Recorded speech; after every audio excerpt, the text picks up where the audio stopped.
আসসালামু আলাইকুম। আজকে আমি একটি ধানের জমিতে অবস্থান করছি। এটা হচ্ছে বিনা 7 ধান, যা বাংলাদেশ পরমাণু গবেষণা ইনস্টিটিউট থেকে উদ্ভাবিত বিনা 7। এই বিনা 7 ধানের মধ্যে অনেকগুলো ভাজরে ধান দেখা যাচ্ছে। এই যে বিভিন্ন ধান হচ্ছে বিনা 7-এর চেয়ে অনেক উঁচা হয়ে রয়েছে। আর আমি একটি ধান ধরে রয়েছি, এটা হচ্ছে কালারিং ধান। দেখতে পাচ্ছেন এই ধানটি হচ্ছে একটি বাইলে, অর্থাৎ এই যে একটি মাত্র বাইল আমি ধরেছি।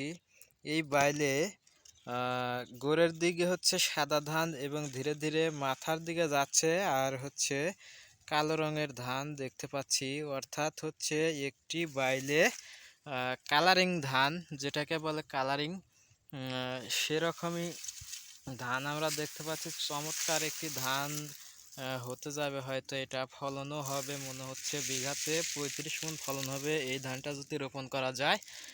এটা উচ্চ ফলনশীল ধান, আর অনেক উচ্চতা, প্রায় 4 ফিট, 4.5 ফিট উচ্চতা এই ধানের।